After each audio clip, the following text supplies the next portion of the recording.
Hi, I'm Goose, and welcome back. I have another very exciting interview for you. Today, we are talking with TacoSquad. TacoSquad is a very good builder. Look at these. Look at those builds. He's not just a builder, he is also an architecture student, which is very exciting. So, we spent some time talking about building and Minecraft and architecture, and he even had like a whole layout and plan for the conversation, which was fantastic. Thank you for that. If you enjoy these videos, you can support me on Patreon or Ko-Fi. Link is in the description below. You can also join my Discord. Link is in the description below. And I've also been streaming a lot more. You can catch me on Twitch and YouTube. And I stream usually in the mornings, Central Standard Time. Come and hang out. I don't often plan them, so you just got to kind of wing it. Anyway, let's get into the interview. How you doing? I'm doing fantastic, sir. How are you doing? I'm doing very, very good. I'm having a great day so far. Right on. Are you excited? More than excited. I'm excited. You got quite the setup here. So you're an architecture student. Is that correct? Correct. Yes, I have kind of a unique. I picked it up, put it down, picked it back up again. So my path has been unique, but yes, I'm technically a third-year architecture student with an emphasis on material sustainability and kind of the ecological sides of architecture, as well as just general principle design and aesthetics. What are your thoughts on concrete? Concrete is it's worked, but not the best option. Unfortunately, there's not a lot of major infrastructure in place to replace it at the moment. But a lot of money is going into finding that, which I think is a good thing. Concrete is a tricky topic. It's tricky. It's hard to replace liquid stone. Yes, it works well. I mean, and also some of the aesthetics of concrete are great. There's actually I did some research into a algae based concrete substitute. Ooh, that was really interesting. That's cool. Yeah. So, did you start playing Minecraft first, or was interest in architecture first? Oh, Minecraft first. I think I got Minecraft probably 13 years ago, 12, 13 years ago. At first, I had on the phone Minecraft Pocket Edition. I think it was the iPod. Oh, wow. And that was my blast. I loved making stuff in that game as a little kid. And I also played a lot of Legos growing up. So nice. I was just always super into building things up, designing things, breaking them down. You know, I wasn't necessarily a young prodigy at it, but it was something I just enjoyed very thoroughly. And then I got Java edition in probably about 10, 11 years ago. And since then, I've always just been more into the Minecraft building, the creative more. And I'd take a break, I'd play other games, but I always ended up coming back. And I think Minecraft heavily influenced my appreciation and interest into architecture. That makes sense. It definitely does lend itself to appreciating and practicing architecture. Do you ever like practice stuff that you're studying in Minecraft to get a sense of it, like in a 3D space, or do you just use like normal CAD programs? Yeah, we use the regular architecture CAD more. Especially the stuff I build is actually very separate to what we would be studying at the time. Bringing that schoolwork into the game would have made one of those things become harder. So the Minecraft was more of an opportunity to do things completely separate to what we were learning in class, which is why I fell more in love with the cyberpunk futuristic stuff. So if you were, no limitations in terms of money or materials or location or anything, would you be building, and like you're a successful architect, would you be building stuff like this? Or do you think you would be leaning more towards a totally different kind of style? Totally different. This is really, I love this stuff. It's very aesthetic, kind of an artistic expression. I love the energy and the vibes given off of it, but this is not what I would be designing in real life. Okay. What kind of stuff do you want to do?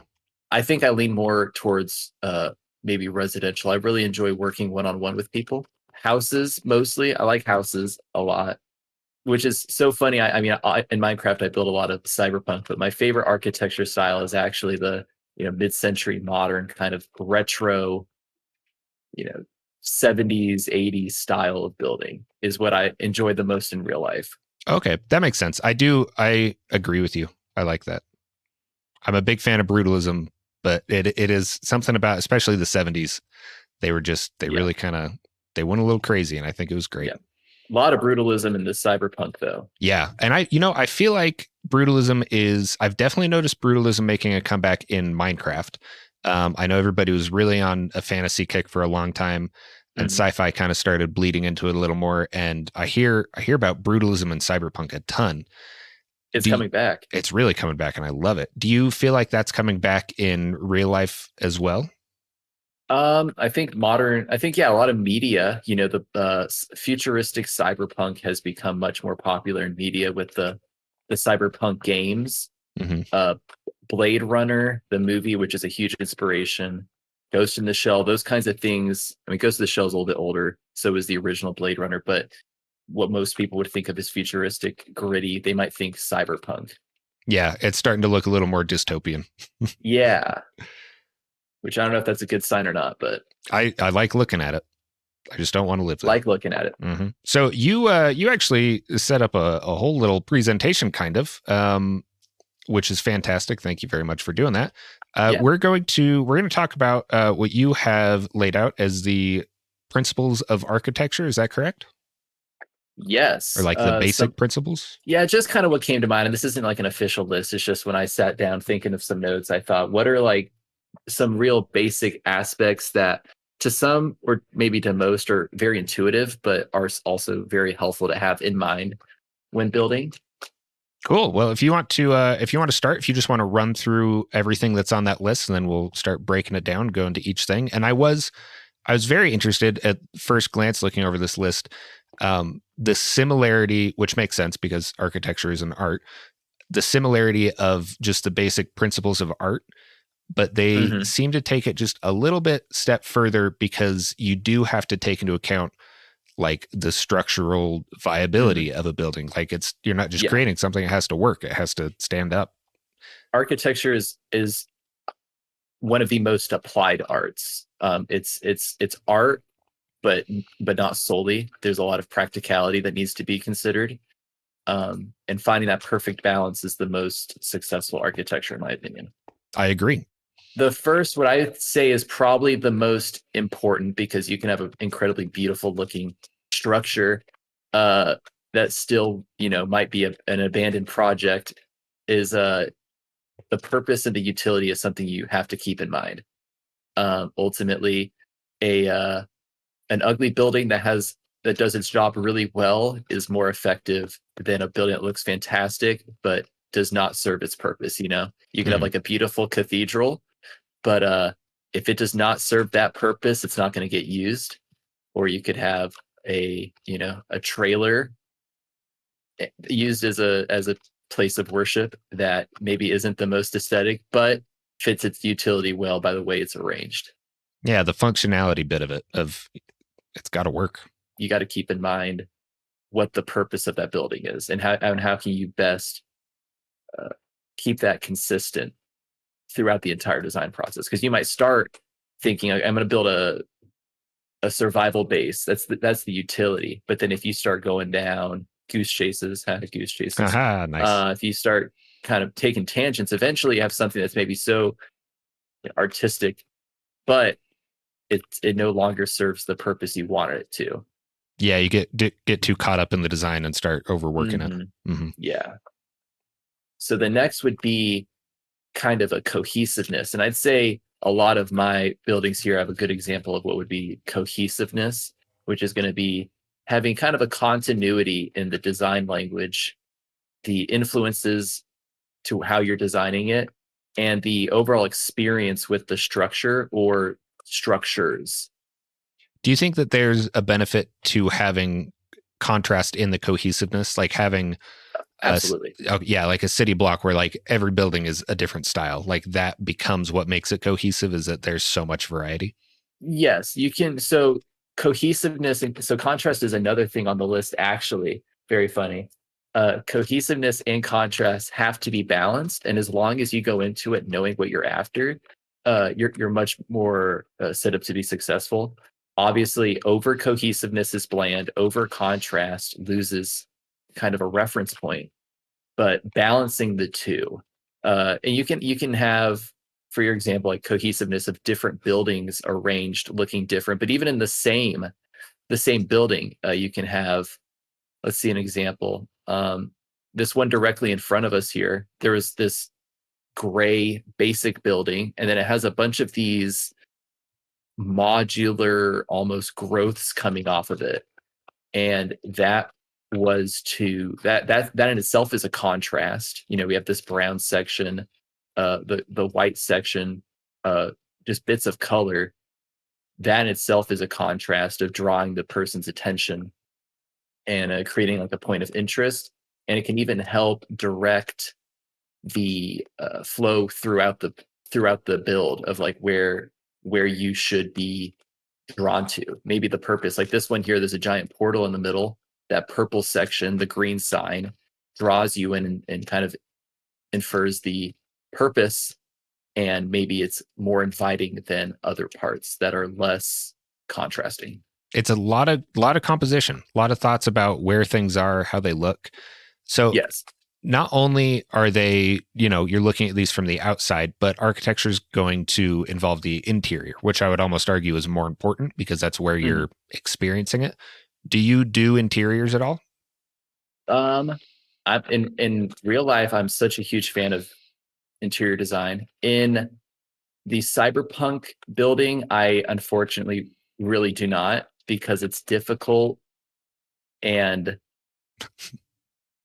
the blocks in our game in Minecraft do lean more towards the fantasy, medieval, that kind of stuff. It's difficult to have really, really effective interior building. It's a whole thing in Minecraft It's a of, discipline for yeah, sure. discipline. There we go. Of understanding how to use blocks in these creative ways to make it look like, oh, this is a sink or a fridge or, Yeah. something like that. Yeah. I mean, there are some incredible builders that prioritize, or I guess they almost specialize in interior only. Mm-hmm. Next is going to be scale. And if you look at reference images of cyberpunk cities, the scale is a very important. Usually, the main focus, if you're looking at a wide city shot, is there will be like one center building of large proportion, or something surrounded by smaller buildings, and those smaller buildings give it a sense of scale. Scale is obviously important in every single type of building, but for me in building cyberpunk, it's important to give context within a build itself. The scale of how large a building is can be implied by the size of the windows or doors, can kind of assist in knowing how big it is. Um, and Yeah. how they go together. A lot of these buildings here, they're separated, but if I wanted to, these could be arranged into a larger collection of buildings, and even that would be aided with, or that would aid in the scale of their different sizes. Yeah, having something familiar that you're like, oh, I know how big that is. Having that as a Mhm. reference is really what sells it. Definitely. Like Yeah. like a door or a banana, something like that. Door, doors, windows. Sometimes I'll put like street lights outside. Staircases are a big one. Otherwise, you're looking at something, you don't know what scale it's being built in, both in game. I typically build, and I try to do a 1-to-1 scale as if I am a person moving around. But without those references, you could look at it and go, okay, is this 1-to-1? Is this 2-to-1? Is this half to one? It's hard to know exactly what you're looking at Mm-hmm. without those key references. Maybe you're building on top of a hill, and the hill will give it scale. Surrounding trees can give it scale. Being very particular about the size of your object and how it fits within its surroundings helps the viewer a lot. One of the things that stood out to me the most while you were watching you set these up is, we're flying a few hundred blocks above them. We're looking at them and, they look large, but not super large. But then all the way here on the end, you have a normal house with a normal car. And when I saw that was the first time that it was like, oh, that's how big those are. Like coming up to this and Yeah. saying like, oh yeah, like this would be a nice house. Which, by the way, this is a very nice house. I really like this. Thank you. This is an actual home that I designed in one of my architecture classes. It was supposed to be a single family home, and I've enjoyed I enjoyed the process of designing it so much. I was like, I have to build this in game, and it's not perfect. It's not exactly one to one. I prioritize the flow and the concepts of the building much more than exact dimensions. Yeah. Um, Which I love this. The courtyard in the middle with the dining table. I yes, love the good round yes. design. The idea is when you enter through the front, you're presented with almost an axis of symmetry immediately. You can go to the right, which is the more public space. You have kitchen, dining room, living area, or you can go to the left, which is going to be private space, bathroom, kids room, laundry room, master bedroom, and then the master bedroom's bathroom. So there's a split along that, but in the middle is this courtyard to promote both outdoor living, outdoor eating, but also just kind of having a center to the home. I always loved the concept of an obvious center of the home, and kind of pulls you into its heart or its essence. So this is outdoor eating areas for that, and then in the back here we had a shed workshop utility area. I want this house. This is a nice house. Dude, I'm a big fan of this place. Yeah, I'll have you. I'll hit you up to design my house when I Okay, word. one day have enough money to have someone design my house for me. Yeah, dude, that's what people always ask, like what are your goals in general, architecture goals?